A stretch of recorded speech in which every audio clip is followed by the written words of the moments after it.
live and online. It's Sleepless with Steve and the Movie Book Club with your host, Steve Pulaski.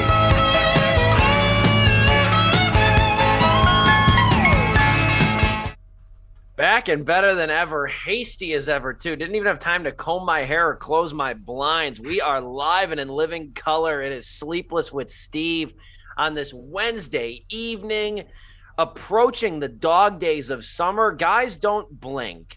I was thinking about this last night. So today is July 27th. Top Gun Maverick's 2 months old. You feel old yet? Top Gun Maverick's 2 months old. Bob's Burgers movie is 2 months old. Elvis is a month old. And all of this has felt like yesterday, at least in my opinion. So I can't speak for you guys, but it definitely has been going by fast. Quick note before we get into anything of substance. Joe, I don't know if you ordered these, because I remember did send you the link, but look what came in the mail today. A lot quicker than the fucking movie comes to Dubuque. Marcel the Shell, the shoes... The shell with the shoes or whatever. This character, the stickers of Marcel the Shell with shoes on came in the mail today. I got one of the goofy looking dudes on my second monitor over here. You get 6 stickers in total. I don't know if you got your free stickers from A24. Did you, Joe? They were free? Yeah, for AAA 24 members. That's why I sent you the link. Fuck. I didn't... Man, I was like dealing with some shit, I guess, then, because I didn't look at that. I was like, I don't want to pay for Marcel stickers. No, they were free. I don't know. You could check again, but you should have got an email. They were like, "Get your free stickers while supplies last." Damn. I'm like, hell yeah! All right, make sure because I think it goes to my promotions inbox, and that's why I don't see them as quickly as I do. Yeah, it's easy to miss when it goes to the promotions Gmail. But yeah, so I got my Marcel the Shell with shoes on stickers a lot quicker than the damn movie came to Dubuque. But I got these things, and you know what's so funny is that normally when you order something online, I know these are free, but you order something online and they just send them in an envelope, an A24 envelope. You're expecting to get the stickers. You're expecting a letter like, "Thank you for being a loyal member of AAA 24. We appreciate it. And look for Marcel the Shell with shoes on in theaters near you." No, I open the envelope. It's literally the bag of stickers. Like, here you go, you friggin' nerd. No letter, nothing. No.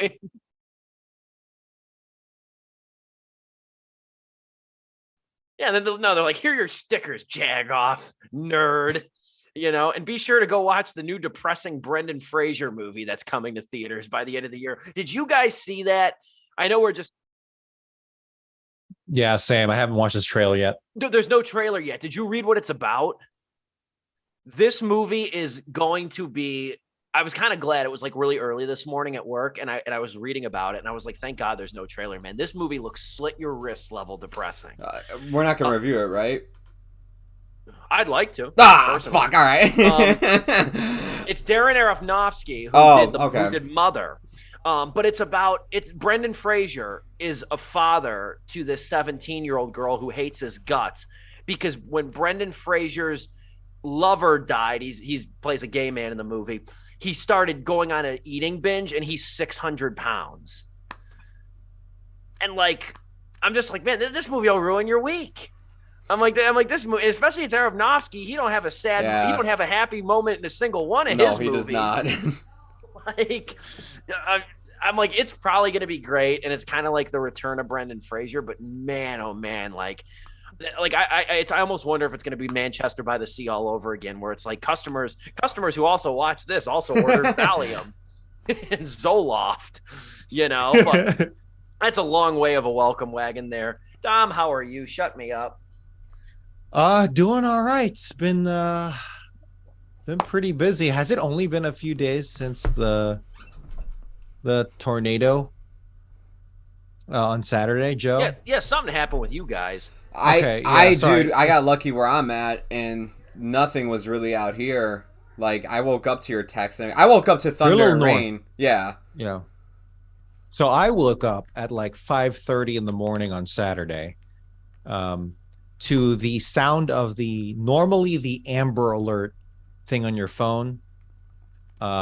It's that loud tone, very dissonant tone, and I'm starting to think, oh geez, another Amber Alert, but no, it's actually a tornado warning.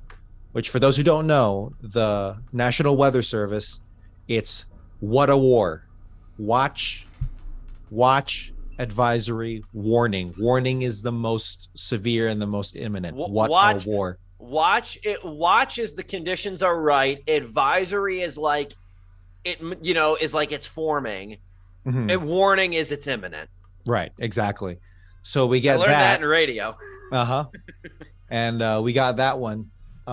Chelsea and I at 5:30 in the morning. So we immediately go in. We have plans, which is to put the cats into crates, which is a problem. And then the snake's cool. She's the coolest of the bunch. But yeah, that was a whole thing. So we got some mild trauma from that. Thankfully, nothing ever touched down. Apparently, a tornado did form over Romeoville, which is the town south of Bolingbrook. Yeah. But it never touched down. I don't know. I think the information still. That's what I read like 12 hours after the incident. Maybe that's changed since then, the assessment. But anyway, in any case, yeah, that was a rough Saturday. And yeah, I think something else happened, but honestly, that just dominated my whole morning. Yeah, it wasn't ugly. I mean, because it was, I don't know what it was like by you guys, but it was brutally hot. I had my little mini vacation this weekend to an out-of-town casino I was telling you guys about. It was 106 in that town. Jesus. It was 106. I was inside the whole time, so it was air conditioning in the casino, obviously, in the hotel room. I got in my hotel room. I turned it down to 60, the air conditioner, because it was miserable, man. And like, I think it rained in the evening, but you're so unaware of your surroundings in a casino, so I didn't notice it. But yeah, I don't know how hot it got by you, but it was a sauna on Saturday out here. Yeah, the humidity was pretty bad for a couple of days. Stifling. So it's been interesting. I feel like I have one more actually fairly big thing, but that tornado just kind of messed up my whole weekend and my week. Joe, how about you? It didn't even hit us, but yeah. I was dying, which is why I wasn't here last week. I had an upper respiratory infection that I thought was COVID for the longest time because I had one positive test and one negative test. And I didn't know which one to follow, so I just went with the idea that I might have COVID. So that was fun to deal with. But it's not. It wasn't. No, I mean, it wasn't. I got an actual, I did another rapid test and then it was negative. I was like, okay, thank God. Because I ran out of them, so I had to go to the store and buy one. But, I was feeling like such crap. I didn't, have the energy to go. I was just like, you know what? I'm going to treat it like COVID these next 2 days. And then it was A-okay from there.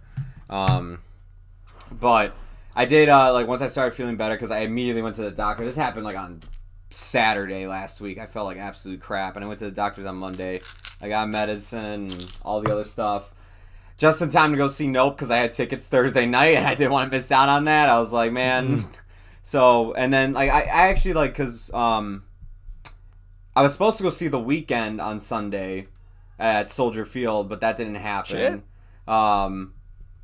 And so, I was like, okay, well, I took Monday off because I didn't want to go immediately from a concert Sunday night into work. So I caught up on some movies that I was, meaning to watch this year. I watched Deep Water, and I saw The Black Phone.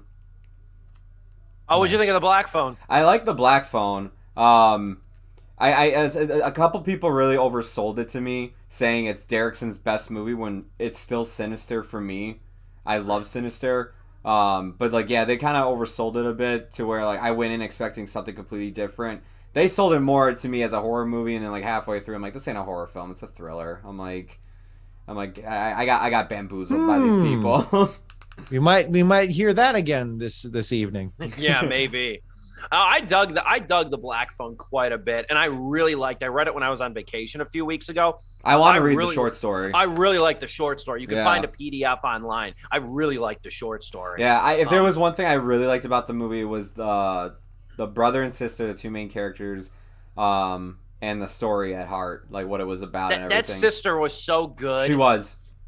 She was so good. I liked her a lot in the movie, and I liked the kid.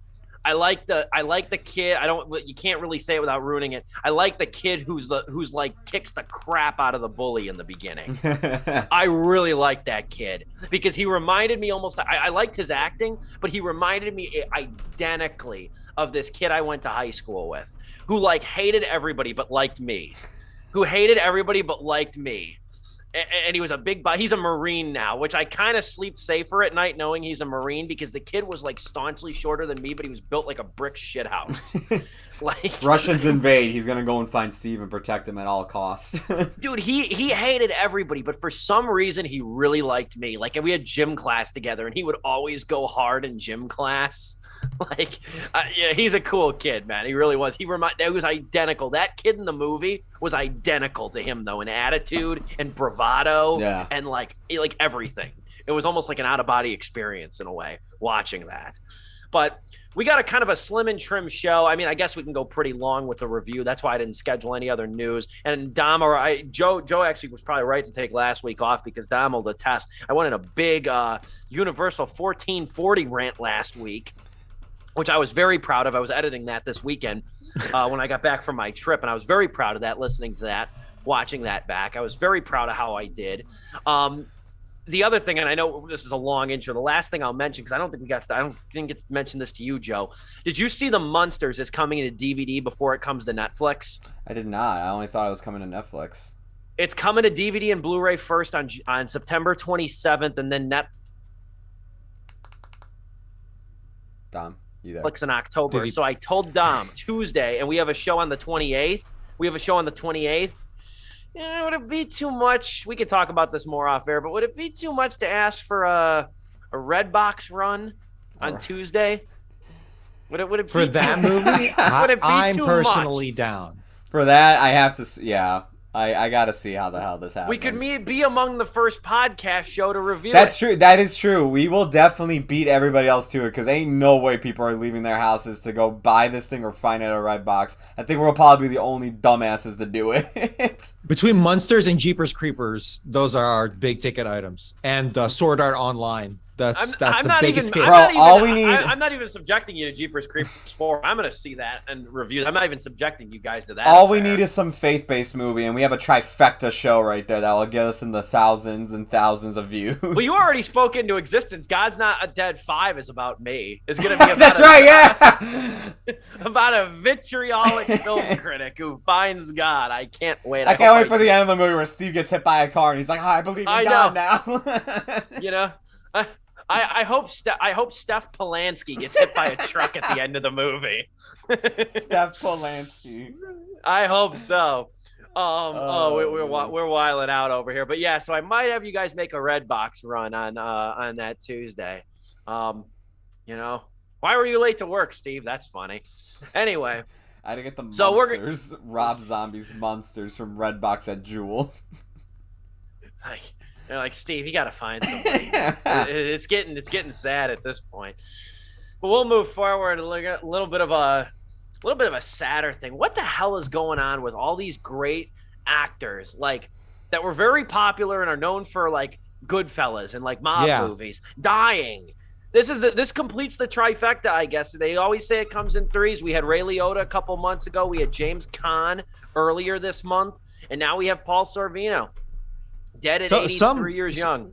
This is like the scene from Godfather 1, the baptism. This is the slowest baptism ever. You know, it's just popping them off. In a way, yeah. Of course, Paul Sorvino, though, a lot of good roles. He was one of those authority figure kind of character actors who, like, every time he spoke in movies, you listened. Like, he had that sort of presence. Obviously, he's most famous for Paulie Cicero in Goodfellas, who was based on Paul Vario, who's a very interesting character. Let me tell you, I was perusing the Paul Vario Wikipedia page earlier today. That was an interesting criminal. I'll tell you right now. If you guys get time, I recommend reading about him. But of course, I think his defining role was absolutely Goodfellas. Especially, everybody references that scene when he cuts garlic with a razor blade. That is the one scene that will always be subscribed to Paul Sorvino. And immediately when I read about his passing, one of the lines that heard in my head, funny enough, it was Ray Liotta's voice saying, I was trying to find the exact quote over here, but Paulie might have moved slow, but it was only because Paulie didn't have to move for anybody. and that just kind of sums up his impact in Goodfellas through and through. He was that kind of a character. He was a presence of an individual as well. He was in Romeo and Juliet. That was the Baz Luhrmann movie. He was also Henry Kissinger in Nixon. Yeah. He was in the Nixon movie. He was also in The Cooler, one of the most underrated gambling dramas, rather, that I can think of. The Rocketeer. Yes, indeed. There you go. That's another good one. Even one of his last roles was a movie called The Last Poker Game, which actually looks very interesting. Martin Landau's in it, and I have to go back and watch that. But yeah, it's sad to read about that too. Another great role. He was who the character, if you watch it now, I always find a way to reference this thing. If you watch it now, the villain is 100% indisputably, unequivocally Trump. Unequivocally. He was Shaq in Hey Arnold the movie. Oh. He was the villain Shaq, who's trying to destroy the neighborhood to make a shopping center, and he's got Shaq Enterprises and a big-ass building and everything with his name all over it. He is indisputably Trump. But he was good in that movie, too. He was a good voice actor, too, and what limited voice acting he did do. I'll throw it over to you, Joe. Any words about Paul Sorvino, a fellow Italian brethren of yours? We're dropping like flies out here, Steve. No, I mean, look, I said it when we talked about James Caan and said about Ray Liotta. It's just like, there's like a sudden surge of just mobster actors just like passing away. It makes me afraid. Like now that it's been 3, I know it's like things things happen in 3s, but still it makes me go like, crap. De Niro, Pacino, Pesci, they're all getting up there in age too. To where. They're about to hit their 80s and everything. I'm like, I'm not ready to be without them either. But as far as Paul Sorvino, man, I mean, this was somebody, as you said, most well known for cutting up that slice of garlic in Goodfellas, as well as the other roles you mentioned. The first time I saw him was when I watched The Rocketeer as a kid. I guess the Hey Arnold movie. I didn't know he was the villain in that, so I guess that was another role I saw him when I was a kid. But as I got older, the Nixon movie where he played Henry Kissinger, like you said, Goodfellas, of course, Money Talks with Charlie Sheen and Chris Tucker. He was in this show. I mean, it's okay. No, the show's actually pretty good. I gotta watch more of it. I never got around to finishing the first season, but Godfather of Harlem, he's in it with Forrest Whitaker. Definitely great role for him in that as well. A lot of great actors in that too, and it's so weird because I was looking at his IMDb page, and he's gonna be one of those actors that he's passed away, but the dude always did so many projects, big, small, straight to DVD, whatever you want to call it, that the dude will be dead for years, but something will come out, like James Gandolfini, same thing, it's been 5 years later and we're still getting like another movie with Paul Sorvino and everything because the guy did so many projects. Retroactive. People will go back and look at some of his stuff. I pulled up a 1979 TV movie that he did with LeVar Burton that I now really want to watch. LeVar Burton, man. Yeah, I mean, it sucks to see. This was one of my, in terms of mob actors, I always thought he had he did very well in Goodfellas and everything, and I always thought man, this guy he always plays secondary characters or whatever, but he owns it every time. To me, he does it so damn good. I can't remember him in Baz Luhrmann's Romeo and Juliet. I'm trying to remember him, but I haven't seen that movie in so long. I meant to rewatch it before we watched Elvis.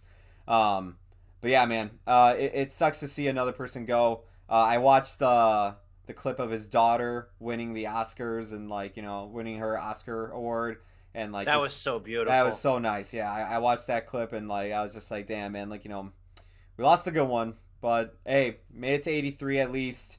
That's always a great thing because look what happened to Ray Liotta way too soon, way too soon. Anyways, Dom. Paul Sorvino's landmark performance in Jersey Shore Shark Attack. I knew you were going to say something like that because he did so many movies like this. Cannot go unquestioned. No, man. Hey, look, you took the words right out of my mouth. He's just one of those actors that's always there, and then when he's gone, you didn't even realize that he was still around. But his effect on the industry, on the things you watch, is you won't even realize it. You still won't realize it. until maybe you take a look at his Wikipedia page, and you'd have to take a deep dive into that. But it's just interesting. Rule of threes, hopefully anymore. There were 5 families in The Godfather. Keep that in mind, in total. But until then, rest in peace to one of the one of the greats. That's a subjective thing, but a hard-working actor, boots on the ground, didn't stop working. You gotta appreciate that. Can I just end with this? And I didn't see this until the other day. Did you see his reaction to Harvey Weinstein?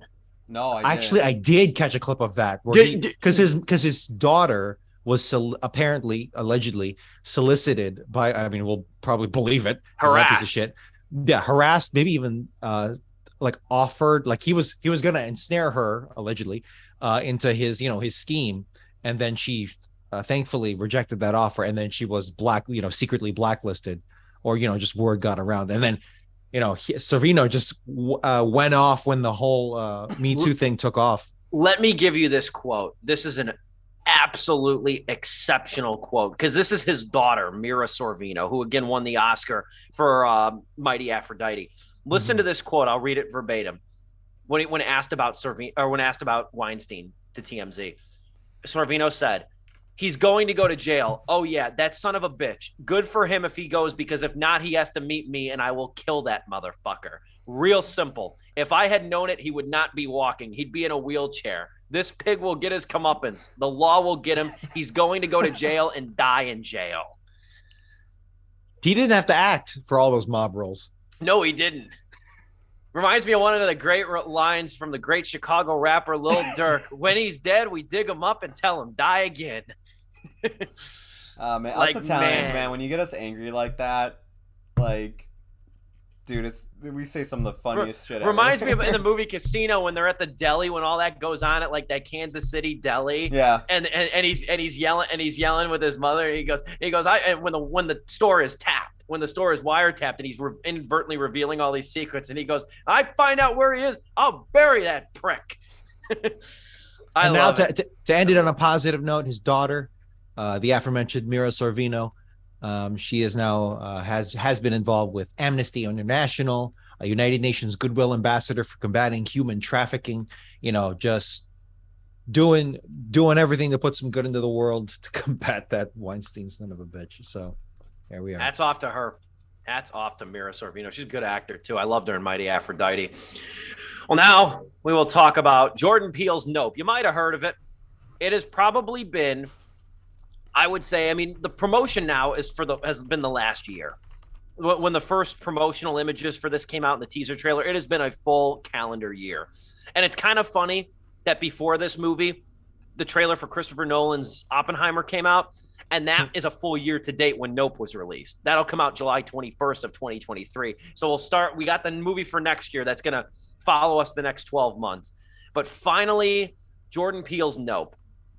And third time's a charm. I mean, Get Out, I don't think needs us any introduction. Get Out was the movie that showed us that Jordan Peele was more than a comedian or more than a comic. He was a filmmaker with something to say, with a real talent for saying it and a real talent for writing.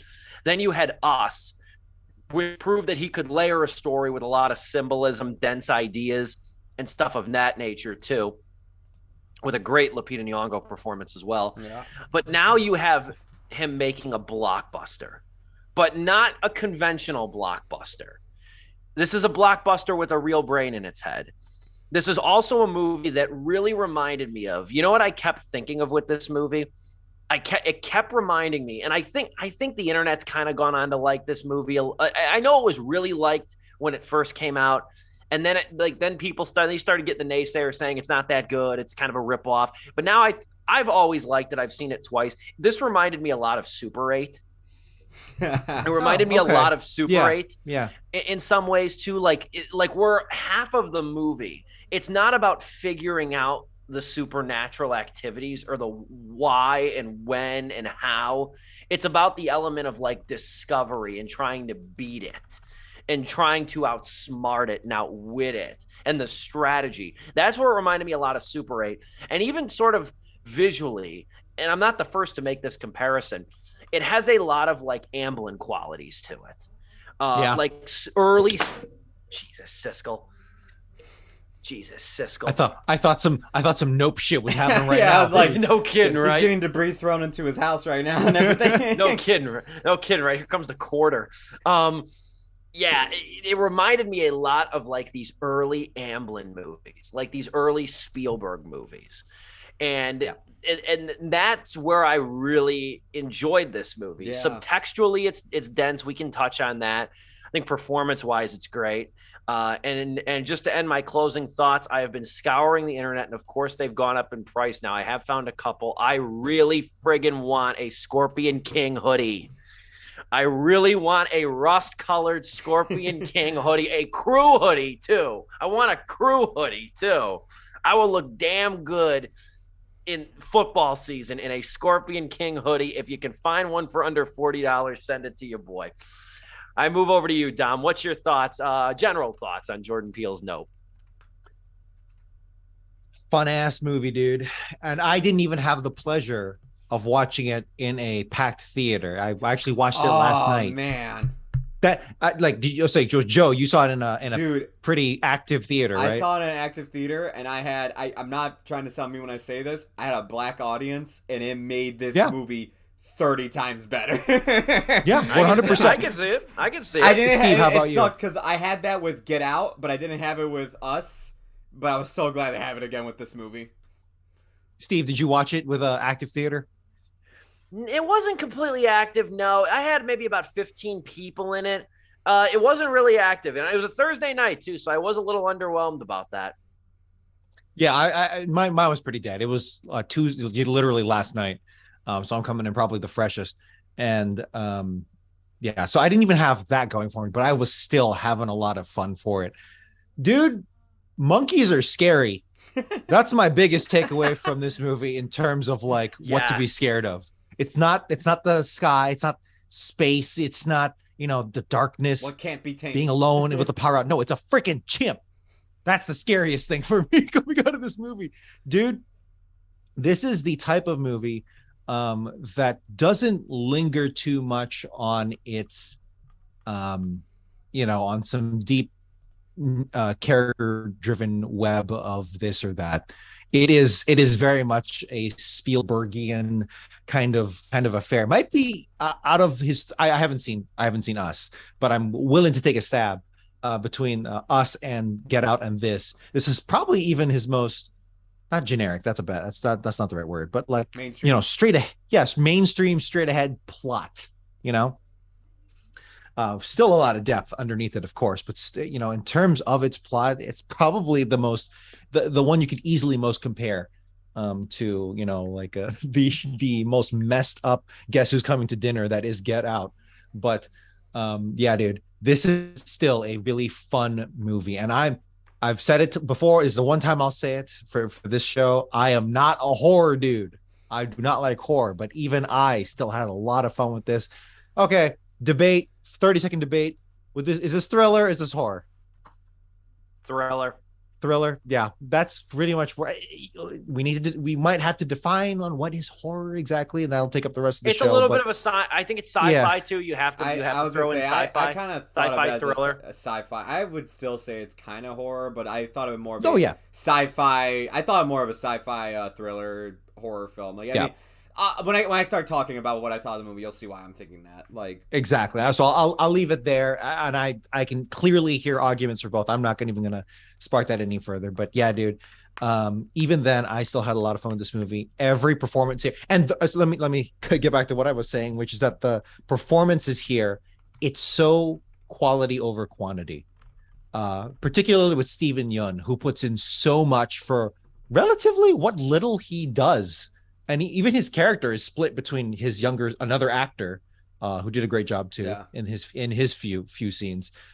It's all quality. Every single moment is quality. I would love to see a breakdown, an analysis of like, is this scene necessary? That's been kind of my trip lately. Is this scene necessary? Is this really that? Kind of like thinning the fat out of it, and then every now and then I'll go watch something like the 10 Commandments, like a grand epic. And it's like so much of this is unnecessary, but I still love it. But in any case, yeah, dude, it is tight. It is fun. It's 2 hours and 131 minutes. And that's still quick on its feet. And I definitely love the hell out of this movie. That's my general thoughts. And I'll leave it to you, Joe. Yeah, man. I mean, look, I'm gonna say this: Jordan Peele. I was, going into this, I'm like, man, like, Get Out. When I was my first year on Sleepless, when we did our top 10 of 2017, Get Out was number 2 on my list. When I did my own show in 2019, Us, I had at number 10, and I was just like, oh man, I'm like. I don't know. I'm like, I don't know about this one, man. Like, ain't no way he's gonna bat 3 for 3. He's got to fall at some point. I'm hoping it's not with this movie, but we'll see. No, man, Peele, yeah, you're batting 3 for 3 with me. Like, this is an impressive first 3 movies. Like, to me, like, I haven't felt this way about a director's start since probably what's the guy's name that made Baby Driver and everything? Edgar Wright. Edgar Wright. Yeah. Where I came off his first 3 movies. I'm like. He has his comedy, he has his style, and everything. It's like Jordan Peele has the exact same thing going for him. I think this movie really helps me go like, okay, I know what Peele's style looks like. I know what he's going to do with his movies. There's a lot of subtext to his movies, underneath the horror and everything. And I think Nope kind of just solidifies him on like how it is and how he does his films and everything. This movie juggles a lot of ideas. It plays with a lot of ideas. It throws a lot at you. And not everything works, in my opinion. But for the most part, the main stuff that I needed to work, which was Keke Palmer and Daniel Kaluuya's relationship as a brother and sister and their whole plot line, that stuff to me was the heart of the story, and that always kept me engaged. Steven Yeun, Dom, I completely agree with you. He killed it. There's just some other characters that kind of pop up. Like there's a cinematographer character that speaks in fortune cookies, and that's all his dialogue is. And I was just like, well, that was a character, sure. There's little Michael Wincott. Thank you. Yeah, there's a plot line brought up between Steven Yeun's ranch that he owns and the horse ranch that Daniel Kaluuya, who plays the character named OJ, and Keke Palmer's character, their ranch have some rivalry, and it's talked about for a second, and it's dropped it was never a thing, and it's just there's a lot of stuff being thrown. There's a lot in this movie, and it's while not everything is balanced or juggled that well, Peele knows hey, at the end of the day, I need to make sure this story just flows through and ends on a good note. And that to me, as convoluted as Us was at times, at the end of the day, I was I enjoyed hanging out with that family in that movie, hoping that they would make it through to the end, and cheering them on and wanting them to make it out. It's at the end of the day, that movie made me feel that way. And it's the same thing with Get Out, where it's there wasn't really nothing convoluted with Get Out, but I wanted him to get out of that house. And it's the same thing here with what they're doing in this film. At the end of the day, it's man, your main story is so damn good. I'm so invested in it that it's just even when there's stuff that might distract me or pull me out of the movie, I'm right back in it, because everything here, the primary stuff that I need to be focused on, it's so damn good. No, I completely agree. Jordan Peele, maybe one of his more underrated writing tactics, and I think people don't mention it because it's almost kind of just inherent. It just comes to you eventually. You really begin to truly care about these characters and their well-being across all 3 of his movies, Get Out, Us, and now Nope. And you know what's funny, too? I don't want to go long-winded on this, but if you think about it, I wonder if Jordan Peele's trying to tell us something with his movie titles.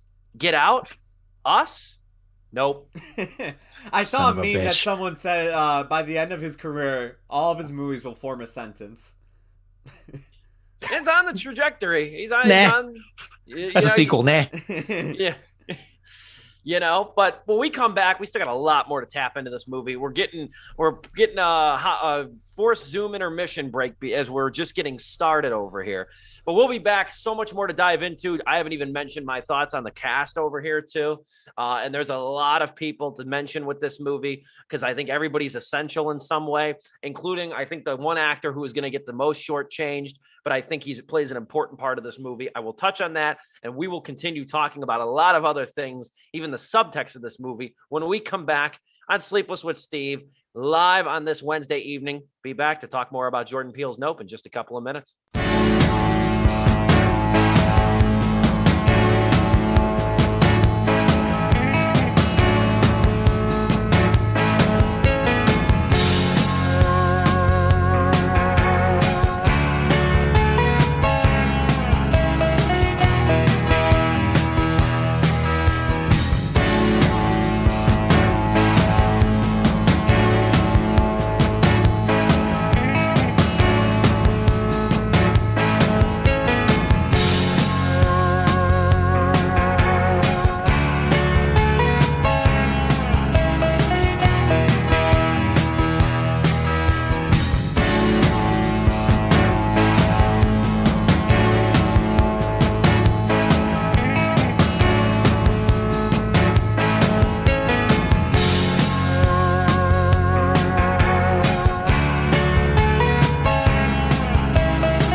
Is a professional.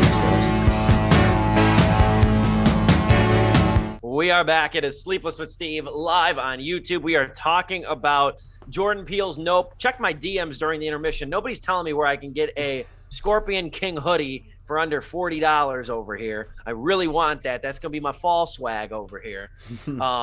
Shout out, I know he made that a conscious decision. Shout out to Jordan Peele, because as somebody who loves random movie merch, I got a Freddy Got Fingered visor in my bedroom. Like, for somebody who loves random movie merch and lives and dies by it, I'm really happy. I have Action Point t-shirts over here. Like, I am a big fan of the random movie merch. I know I got more lying around this apartment somewhere. It's so funny, too, because when he put on that hoodie, I was like, that's such a badass hoodie. I want that. Like, all it is just the Scorpion King, and like just in little text but orange, and I'm like, that's so cool. I it's love almost, that. I mean, the purpose was that it's almost kind of ironic. Dude, this whole thing is a send up of, in a small way, not an overt way. I mean, at times overt, but on the whole, this movie is a send up of the entertainment industry as well, particularly the things that happen behind the scenes. Yeah. And it's so freaking good. And it's personified with Michael Wincott. Every moment he exists in this movie is just a massive parody, and it's so good. Every line he says had me reeling. Dude, if that my theater was more active, I would probably laugh. I was laughing out loud. But even more so, it's so fun. It contrasts so well. It's almost like it's like a P and Keel kind of skit where it's just the joke is simple. You've got to throw Michael Wincott into this horror situation, and it's so freaking so good. Loved it. But even on the whole, you could go into so many little Easter eggs and jokes and prods at entertainment, particularly Hollywood. And leading into how I love how this movie, not to the detriment of other ways of doing it, but I do appreciate how this movie has a message that is just generic enough where you can go a lot of different ways with it. Yeah, you can't quite say that with Get Out. Get Out, it's you can't even say that with us as well. Yeah, sure. And that, again, not a bad thing, because there's a time and a place for that. But for this one, it's of the three. Again, haven't seen Us, but I'm guessing from that, it's probably going to be Peele's least overtly socially conscious movie as of yet. I don't mind that. I was kind of happy it skirted some of that. Yeah. Too. Yes. I was kind of happy it skirted some of that, while still remaining true to its cast in just the way that they're sort of textured.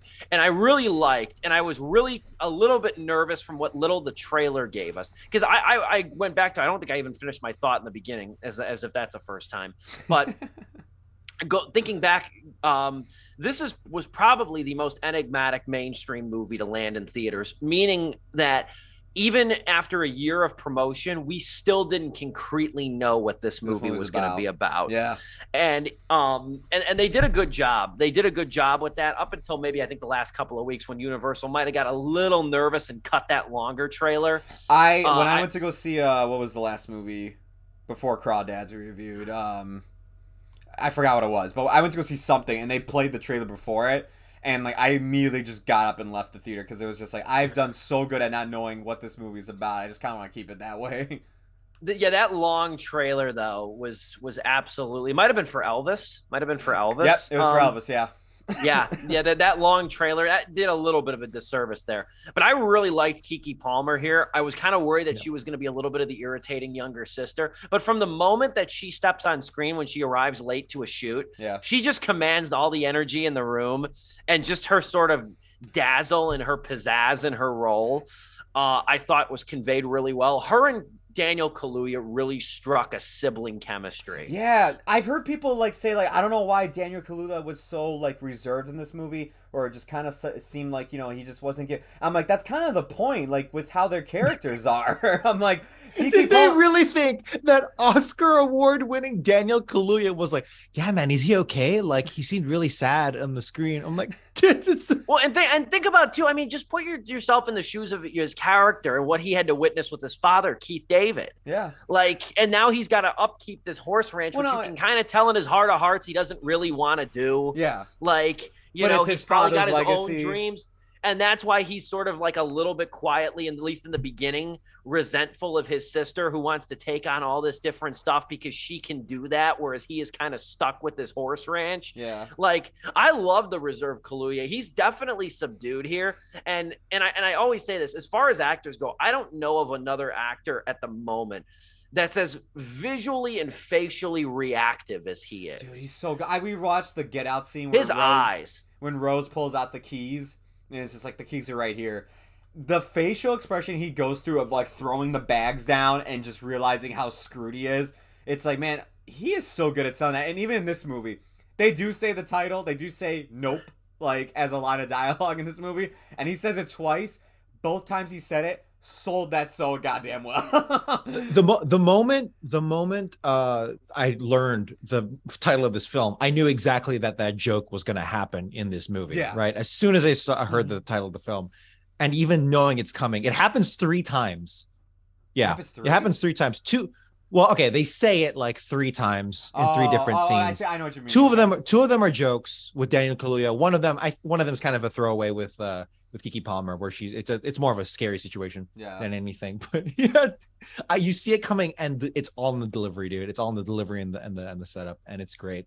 I've heard that horror and comedy have this weird kind of kinship, because it's all about setting things up for a big payoff. And if you don't get that payoff, as opposed to any action movie where you can just keep throwing explosions here and there. But with comedy and with horror, if you don't land that payoff, it is you're not going to have a good time. But man, it kept on building. This I am really shoddy on my Hitchcock, but I would be willing to throw a dime just because he's so synonymous. That name is so synonymous with suspense that there are some great tricks of the trade being absolutely mastered here. With its pacing, dude. The opening scene, the very first opening scene with the flashback that takes place on that with that freaking chimp. That chimp is that chimp scene is downright frightening. It's scary. It's all the scenes with that chimp is the scariest thing. If you want to be a little bit even more unnerved, I will say this. Because one of my best friends saw it and he liked it a lot, and he asked me, he was like, "Was that based on a real incident, like a sitcom?" No, you know what it is. You know what it is. Look at, and I did a little bit of research myself. I don't remember this happening. Look up the Travis incident. Yeah, look up the Travis incident or Travis the chimpanzee. I'm not going to get into it, I went down the rabbit hole of the photos. They're horrifying, but that's where I think he got it from, was the Travis incident in 2009. So venture if you dare. But that scene was legitimately terrifying. It's also got like the 80s aesthetic, the horror 80s aesthetic going to it as well, and the placement of the camera, the silence, like the silence on the set, like, and it's funny too, because that scene when the chimp looks directly at the camera, that scene is, I think, emblematic of what the movie's about, because Peele actually came out and said that the movie revolves around our addiction to spectacle. Yeah. Yes. And in that scene, when the chimp is watching the camera, it kind of solidifies it. It's kind of a symbolic thing of animals watching animals. And that was a thing that really kind of tied it together in my mind too, because it's like, you know, we're addicted to frenzy in such a way too. There's a lot of us, I'm not one of these people, that like loves, you know, videos of like car crash compilations and 9/11 and the few mass shootings in this country that have been live streamed. If you dare to venture on Live Leak and watch those, all that stuff, they lose their value and they become about as impacting as any given blockbuster, because you're so removed from the inherent tragedy of it. Yeah. And I thought that was fascinating. And another case in point too, I'll just throw this out there too. First things first, I love how they set the characters of OJ and M, Kaluuya and Palmer, around as like great descendants of Edward Muybridge, the guy who made the first moving short. No, they're not descendants of Muybridge, because Muybridge is the dude who filmed the jockey. On, and I just made my point. I just made my point there because I wanted to get his name right too. I made my point there because descendants of the jockey and the horse in motion, of the African-American jockey riding the horse. We know Muybridge's name. We don't know the jockey's name and never will. Yeah. We'll never know the identity of that jockey. And that comes back to like our addiction of spectacle. We're interested in the grandiose element. We're not interested in the finite details.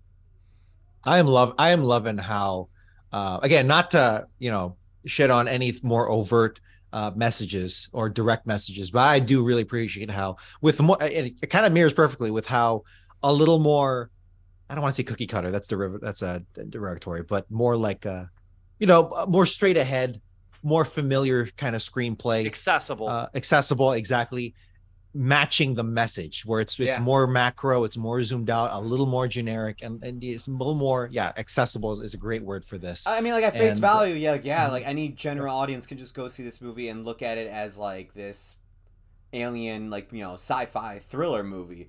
But like people like us, it's just like we'll pick up on stuff and be like, oh shit, I'm getting what he's like saying here, like, and then we like go on our, like, you know, little tangents in our group chats and everything, like, you know, talking about what we think this means. It's what made me love this movie a ton, was like how well that was done. Exploitation, trauma, you can throw in capitalism in there and you would not be, as cliched as it is, as correct as it is, you would not be mistaken. Man, dude, Steven Yeun, I want to know the exact seconds of how long he's on screen for, with contrast how great his stares off into his trauma, the clear trauma he has suffered while still, you know, trying to sell. If you didn't know it, if you took a still from that movie, you know, if you think of trauma, you're probably thinking the 1,000-yard stare, a veteran who just got off the front line, you know, just saw his buddies get mowed down. No, man, trauma is very much sitting confidently in your chair with memorabilia all around you, laughing it up, chucking it up. Meanwhile, you're reliving that moment over and over again. And then eventually it leads you down to a horrible path where you're trying to exploit creatures from beyond the realm. You had me in the first half over here. I was like, next time, just give out my social security number, for Christ's sake. Yeah, there you go. Man, oh man. It's an awesome role. Is that the part that you were referencing, Steve, or were you talking about something else? Yeah, I think a lot. I mean, maybe not that part explicit, sure. particularly, but I think that fits in. I think you absolutely made a good point there. And yeah, the accessibility of this movie, I think, is very good because, like you said, you can appreciate it as sort of a dual-handed thing. You can go into it and look at it straightforward, and you'll have a good time. And I think you'll enjoy it more than most movies, especially more movies that are out today.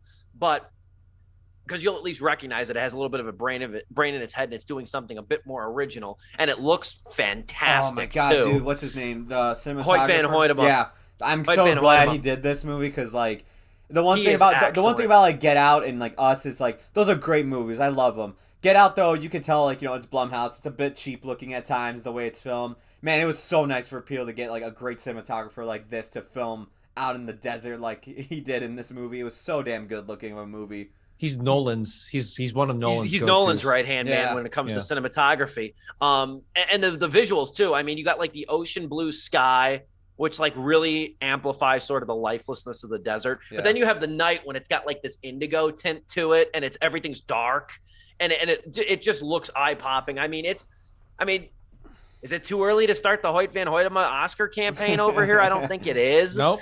I think that he's absolutely in the running for Hype at Van least Hoytema. Hype Van Hoytema. Well, that was like the year Gravity. That was like the year Gravity, and Roger Deakins did Blade Runner 2049, I believe, too. That's when I coined the phrase "Big Deke Energy." Hype Van Hoytema, I like that. It absolutely deserved all the elements here, like a great Hitchcock movie, Steve, like a really good Hitchcock movie. They all work together. What was the actor you wanted to talk about before we went to break? That's exactly right. Yeah, I want to dive into that too, because again, there's just so much to talk about. Brandon Perea, as Angel, the Fry's Electronics employee, who I think is, because he's not the name of Kaluuya Palmer and Stephen Yeun, but he adds a very fun element to this movie too. And especially because he himself is suffering his own, I don't want to call it trauma, but his own drama and his own plight of after being, ghosted or whatever, broken up with. He's got his own baggage too. And the way he gets really into these, like installing the high-tech security cameras and helps both OJ and M out. I don't know. I found him more than complimentary. By the end of it, I found him to be a very indispensable character to this whole thing. I just appreciate how his character just kept going. I was like, I did not expect him to be so central to the group that I thought I was going to be a throwaway. He just kind character. of insists himself. He just kind of insists himself in it, and they're just like riding with him and stuff. I enjoyed him a lot. Yeah. There's nobody I'd take out between Palmer, Kaluuya, Wincott, Perea, and Yun. That's a great five. That's a great starting five. Yeah. That's a really good starting five right there. I think the lean casting helps this movie a lot too. Because there's not a ton of people in this movie. At least people that I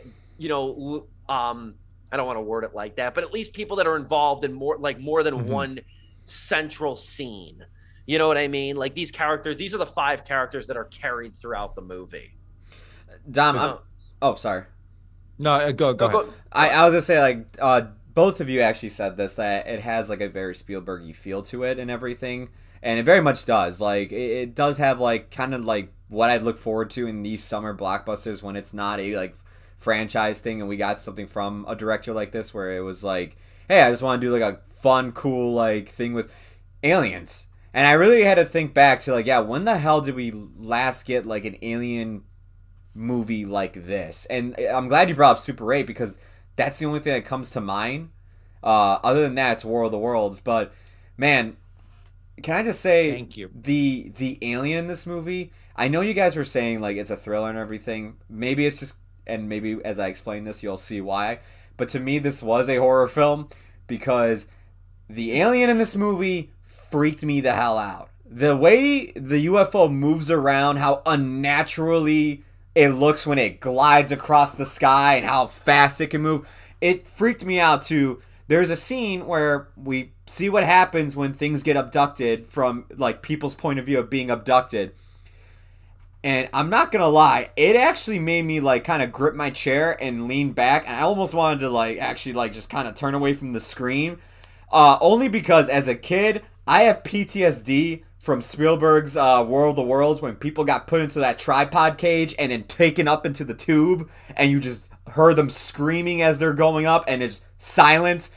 And Peele, he recreated that But this time I got to see what happens when they go through the thing, and I never want to see that again because it scared the hell out of me, man. There was And a little bit of body horror, a little bit of aftermath Event it. Horizon in that Yeah. scene too. Oh my god, man. We all have those. We can all go and list horror movies that traumatized us as a kid. I've talked about The Mist, watching The Mist as like an 11-year-old, and which has gone on to make me really appreciate sad endings.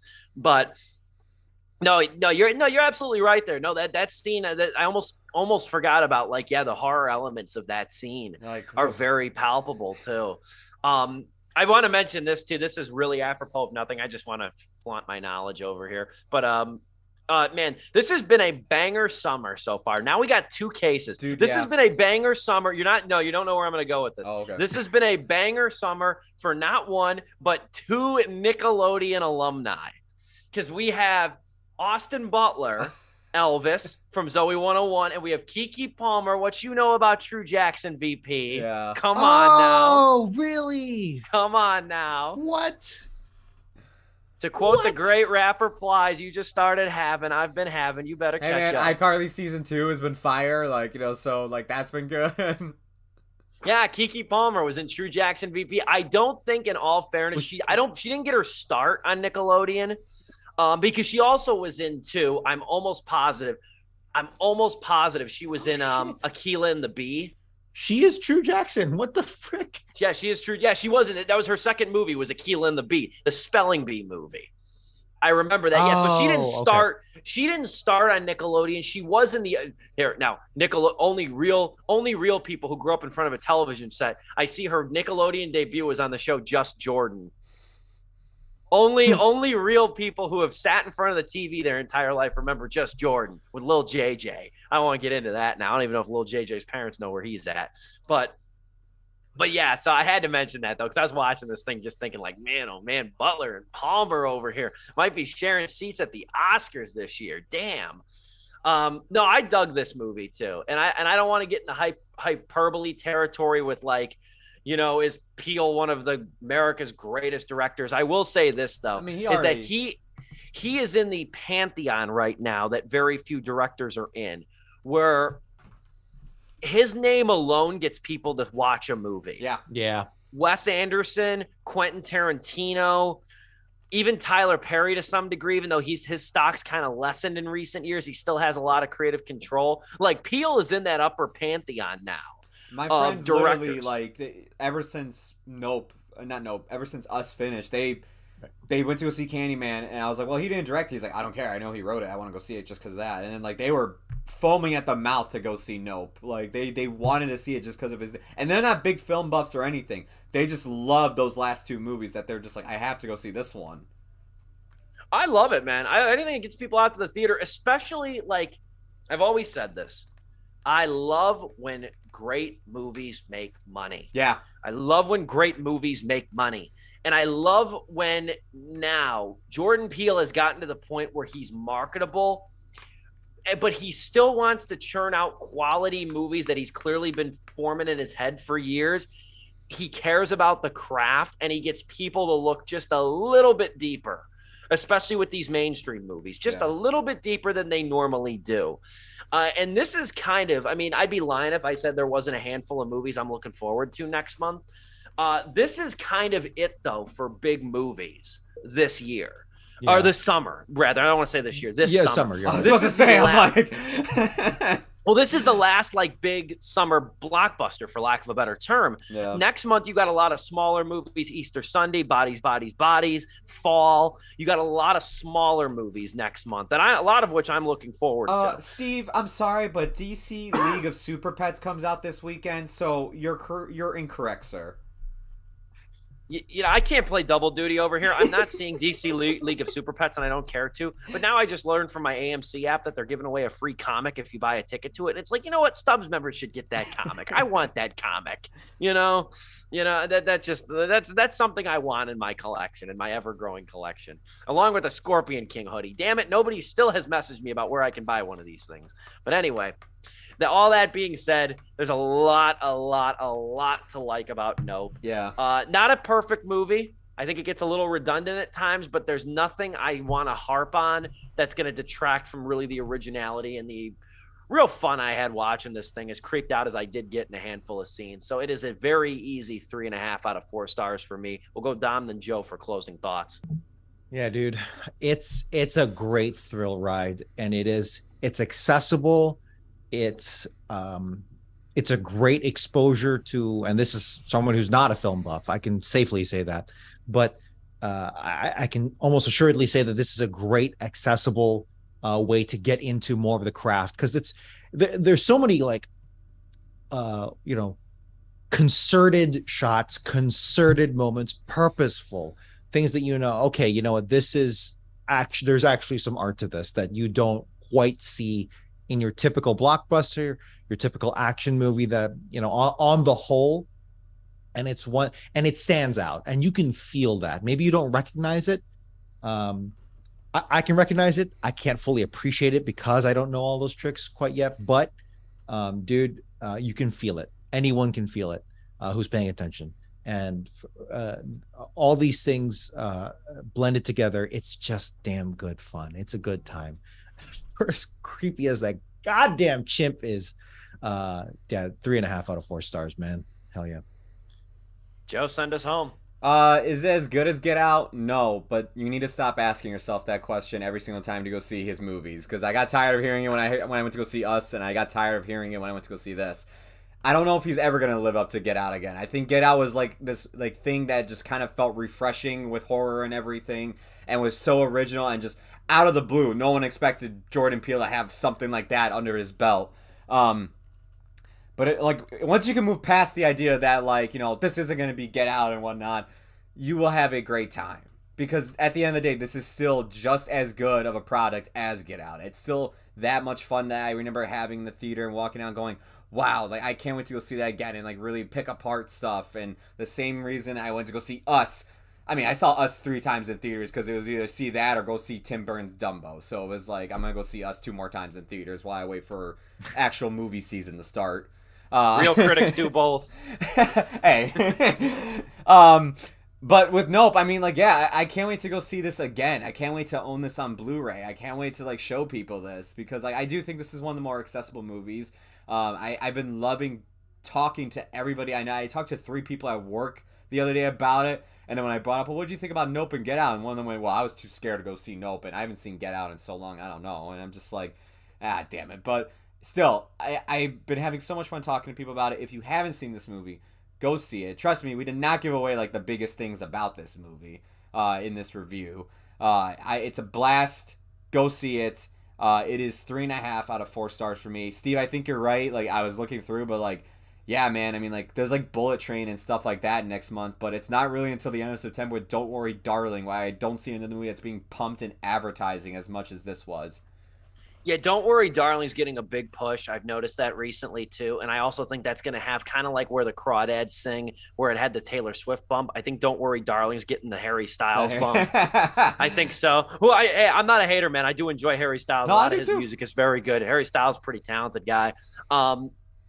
It's a weird month next month. You know what? And again, I don't expect my area to get it, which kind of sucks. And I don't know why it's not coming to video on demand too, because I think it's a movie tailor made. You know what movie I'm really looking forward to, and I bet neither of you have heard of it yet. It comes out the 12th. It's called Emily the Criminal. It's Aubrey Plaza's new movie. I have seen the trailer for it. And it's getting glowing reviews. I think this is another Ingrid Goes West situation. That's all you guys tell me. I gotta go find this movie now. I think so. I watched the trailer. I was really enthused by it. She's trying to pay for her student loans, and she's getting into credit card fraud. And I think this is a fascinating movie. That's one that's been on my I'm sorry. No. This is not the movie I was thinking of. There's another Aubrey Plaza movie that's coming out later this year that I was thinking of. Never mind. Oh, she got 2 this year. Nice. No, Yeah. Emily the Criminal, I've been kind of keeping loose tabs on for the last couple of months. And I'm also just absurdly looking forward. I'm making these guys watch it. I'm absurdly, unapologetically looking forward to that fall movie. Oh. I am looking. I sent you. Did you guys watch that trailer? I did, because I remember the that? teaser. I was like, well, that didn't give away a damn thing, so I need to actually see what this is really about.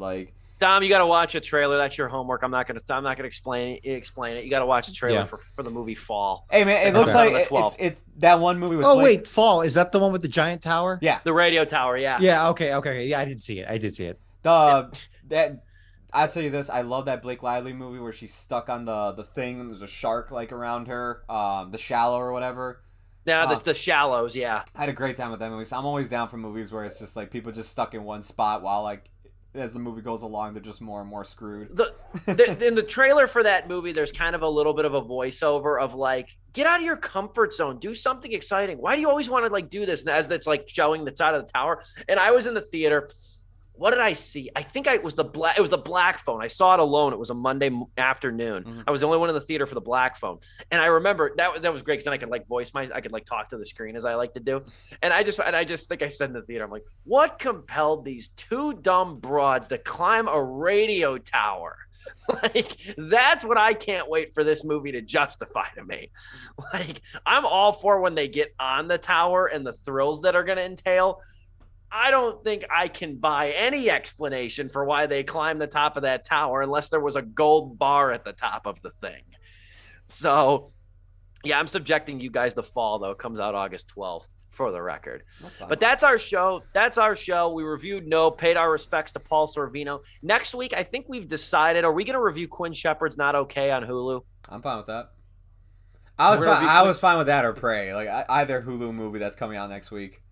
Quinn Shepard is fascinating to me. She's a director who is, again, around our age. I think she's 25, 26, I want to say. This is her second movie. Her first movie was called Blame, and that was a really good movie. If you guys have extra time this week, I know it's a lot to ask in the depth of summer. If you guys have extra time, I believe it's free on Tubi. It's called Blame. That was a really interesting kind of a teen drama with a serious twist at the end. And I kind of kept an eye on her, and she's not on social media, so she's very hard to keep track of. She's on Instagram, and that's about it. So I just heard of this movie a couple of weeks ago. It's called Not Okay, and it's coming to be on Hulu, coming out this weekend. So we're going to touch on that. We're going to review that next weekend.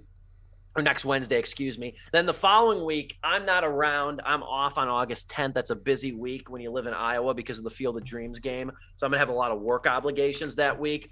But I think with you guys, I think I gave you the choice. Either going to be Easter Sunday, the Joe Coy movie for you guys, or Bodies, whatever you want to do.